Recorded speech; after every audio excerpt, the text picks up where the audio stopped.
All right. So to kind of do the distance formula, I have to be pretty good at being able to simplify radicals.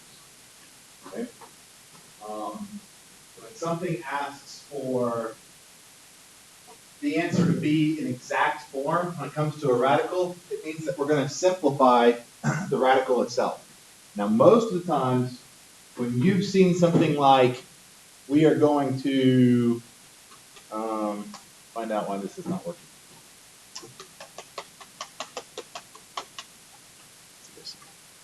Hold on 1 second.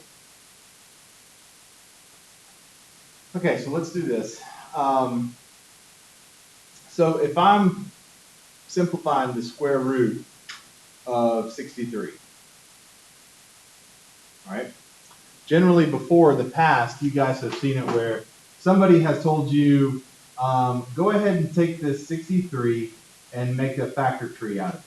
You ever seen that before, right? And so what are the two numbers that multiply to 63? 9 and 7. Okay, so we'll take those. All right, 7's a prime number, so we'll circle that. All right, and then 3 and 3. Okay, and so we know that 63 is not a perfect square.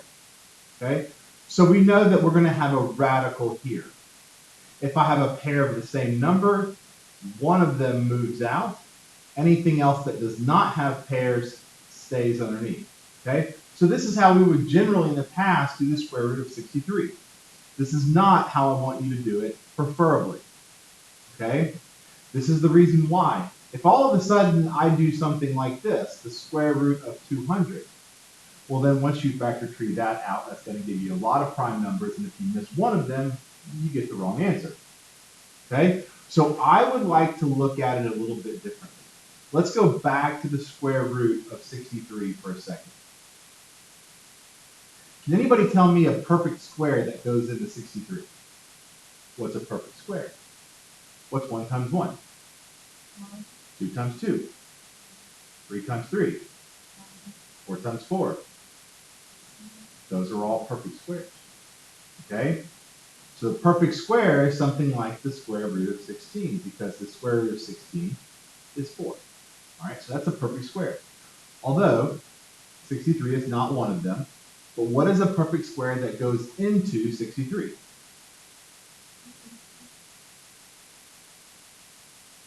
Close. 9. 9 is a perfect square, and 9 goes into 63. So the square root of 9 times the square root of 7 is the square root of 63. Do we agree? Mm-hmm. Okay, good. And the square root of 9 is 3. So there's my answer. 3 square root of 7. Okay? That all of a sudden makes something like this, the square root of 200, to be a little bit more reasonable. Because what is a perfect square that goes into 200? Huh? 100. And so the square root of 100 times the square root of 2 is the square root of 200. And the square root of 100 is 10. So all of a sudden, now, without having to do all that factor tree work, I've come up with the answer. Now, is the factor tree a little bit easier at times? Yes. A lot more work? Yes. More possibilities for error? Yes. If you will just kind of get a little bit better with these right here, this is fail-proof. You're not going to get this wrong. Okay? Let's look at the next one. Let's look at the square root of 180. Give me a perfect square that goes into 180.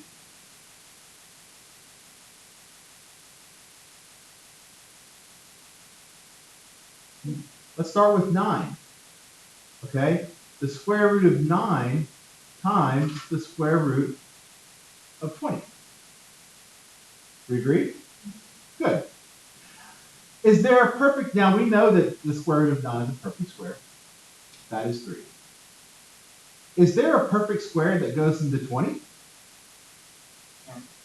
That's not a perfect square. 2 is not a perfect square. 5 is not a perfect square. But 4 is.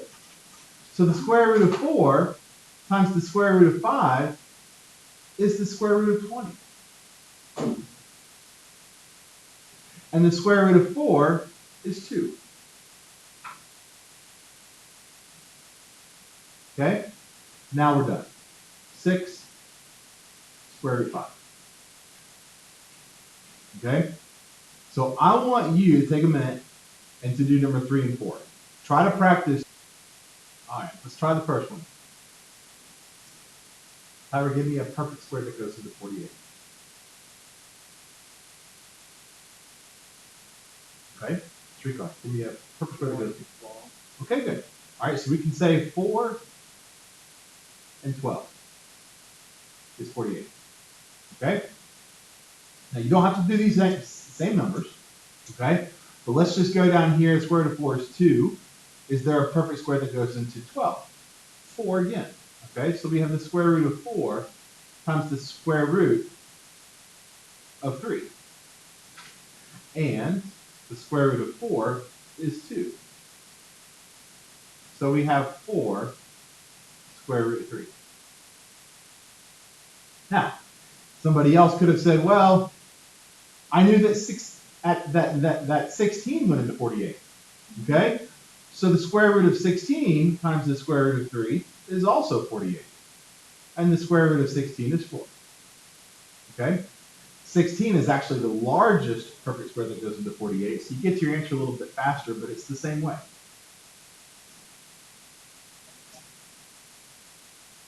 All right? Maddie? Perfect square that goes into 32. Huh? 4? Okay. So we have 4, and we have 8. Square root of 4 is 2. 4 also goes into 8. And the square root of 4 is 2.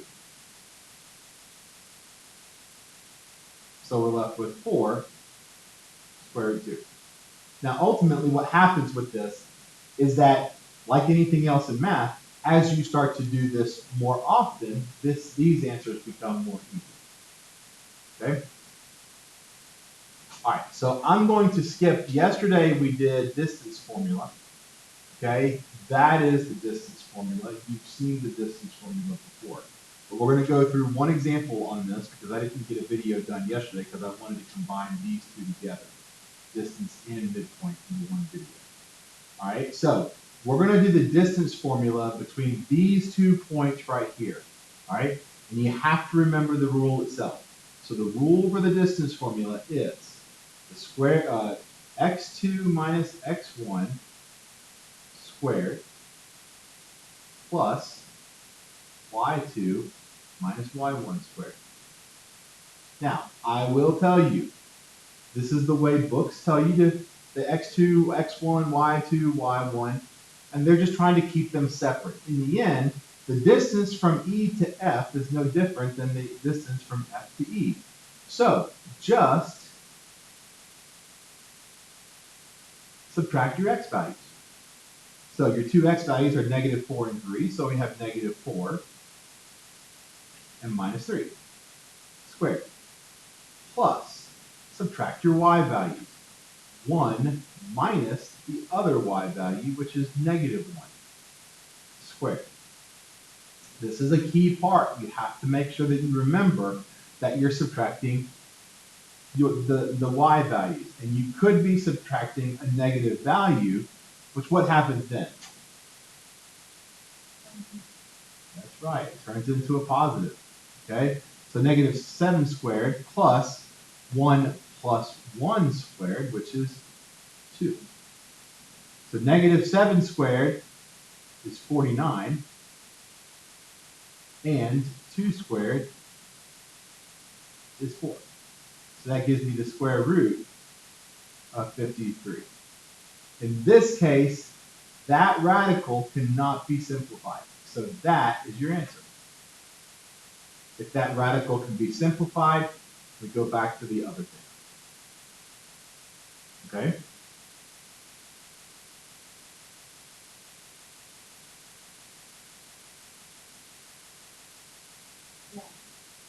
Bueno. Now, we're going to move to the midpoint formula. Okay? Midpoint, media, average. What do we do when we take the average of two numbers? We add them together and divide by 2. That's what the midpoint formula is. We're adding our x values dividing by 2, adding our y values and dividing by 2. A midpoint, we should have a point, an x and a y value. Okay? So when we do the midpoint formula, in this case right here, we're going to add the x values, -2 plus -4 divided by 2. And then we have -10 plus -4 divided by 2. Well, this is going to give me -6 divided by 2, -14 divided by 2. So my ordered pair is -3 and -7. Okay?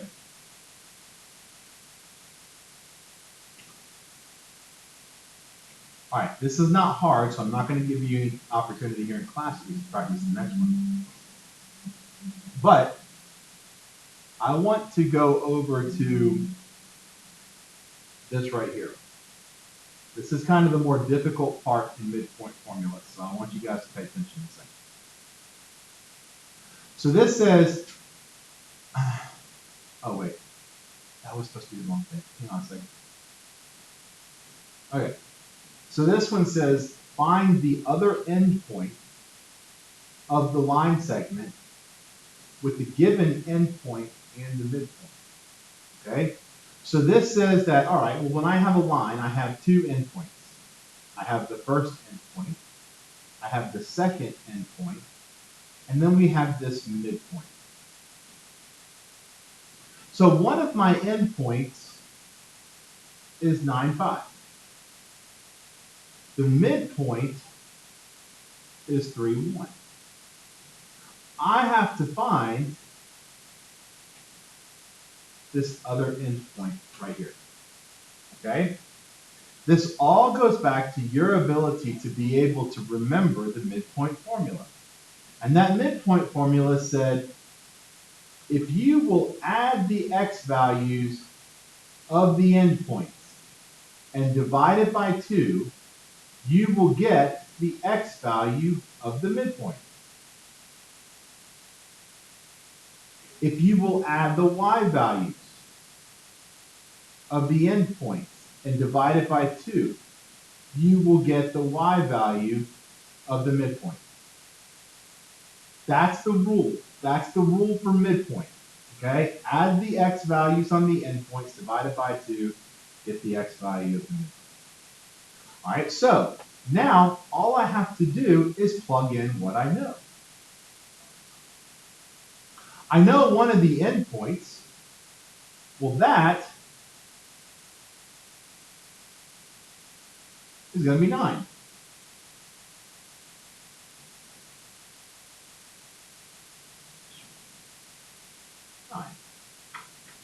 I also know the x value of the midpoint. That is going to be 3. Let's do the same thing for the y. For the y value of the endpoint is 5. And the y value of the midpoint is 1. So then all I have is I have two math problems. Okay? I have a math problem that says 9 plus x divided by 2 equals 3. Let's go back to solving equations for a second. What operation is this right here? Division. What's the opposite of division? What am I going to multiply both sides by? By 2. Because I want to get rid of this 2 in the denominator. So then I have 9 plus x equals 6. What do I do from here? Subtract what? Subtract the 9 to both sides. this gets the x by itself. And so x equals -3. Okay? Now, I want you to solve for the y value. All right, so we have 5 plus the y value divided by 2 equals 1. We multiply both sides by 2, giving me 5 plus y equals 2. Subtract the 5, and therefore y equals -3. So now this endpoint is -3, -3. Right? And that covers the whole scope for distance in my